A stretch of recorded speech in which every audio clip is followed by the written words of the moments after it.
অনেক দিন আগের কথা। সবুজপুর নামের একটা সুন্দর গ্রাম ছিল, আর সেই গ্রামের এক প্রান্তে নীলা নামের একটি মেয়ে তার মায়ের সাথে বসবাস করত।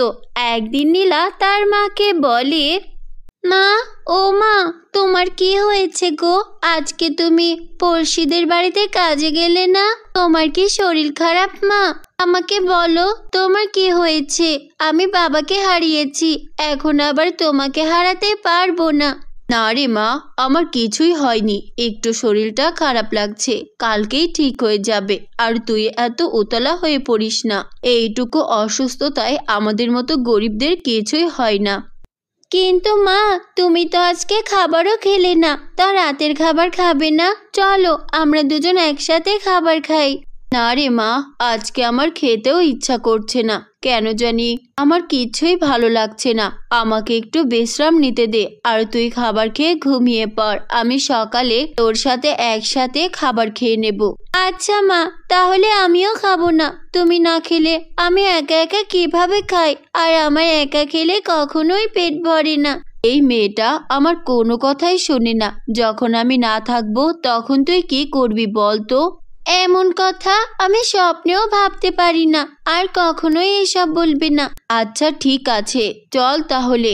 আমি আজকে খেয়ে ঘুমিয়ে পড়বো, কালকে সকাল সকাল উঠবো, অনেক কাজ বাকি।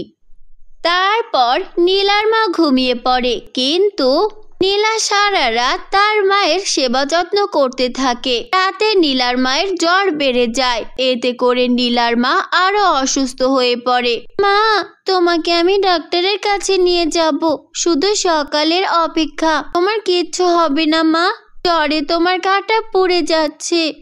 ওটা কিছুই না মা, তুই শুয়ে পড়। রাতের ঘুম এভাবে নষ্ট করলে সকালে তোর শরীর খারাপ হবে, তুই উঠতেই পারবি না। না মা, আমি ঘুমাবো না। যদি তোমার কোনো কিছুর প্রয়োজন হয় তখন কি হবে? আমি সারা রাত জেগে তোমার সেবা করব। তারা দুজন এভাবে কথা বলতে বলতে কখন নীলা ও তার মা দুজনেই ঘুমিয়ে পড়ে। সকাল হয়ে যায়, কিন্তু তবুও নীলার মায়ের ঘুম ভাঙে না।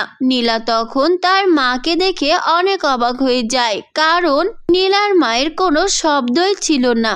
মা, তোমার কি হলো? কথা বলছো না কেন? গাটাও কেমন ঠান্ডা হয়ে গেছে। ও মা, ওঠো না। মা, গো, ওঠো, আমার সাথে কথা বলো।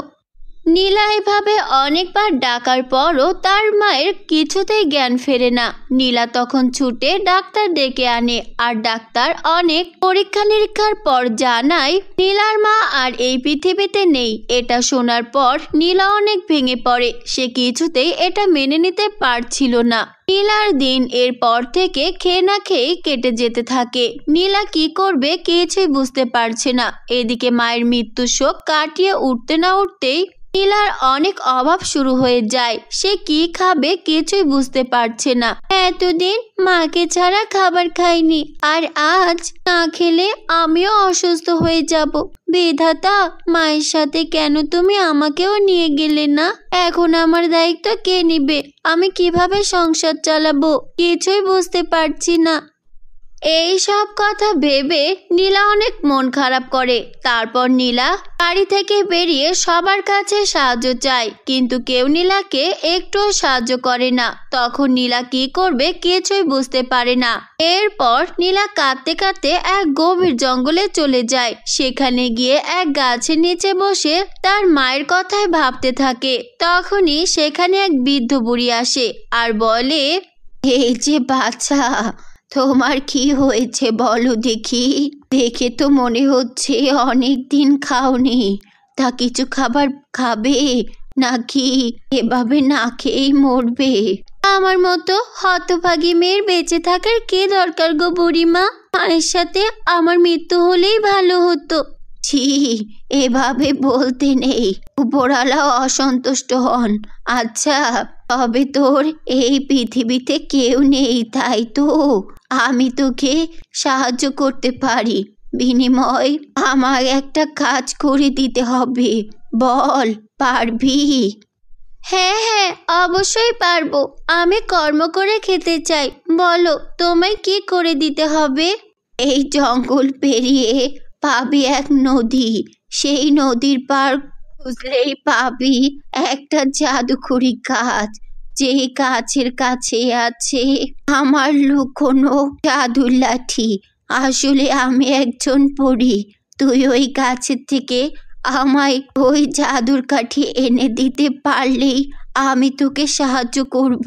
ঠিক আছে, আমি তাহলে চললাম ওই নদীর পাড়ে, আর তোমার জন্য জাদুর লাঠি নিয়েই ফিরবো। তুমি আমার জন্য এখানে অপেক্ষা করো, কোথাও যেও না গো বুড়িমা। আচ্ছা ঠিক আছে, কিন্তু সাবধানে যাবি। তারপর নীলা চলে যায় সেই নদীর পাড়ে। তো বন্ধুরা, কেমন লেগেছে আমাদের আজকের এই গল্পটি? যদি ভালো লেগে থাকে তাহলে লাইক, কমেন্ট, শেয়ার করতে ভুলবে না। এমন মজার মজার নতুন নতুন গল্প পেতে আমাদেরই পাশে থেকো।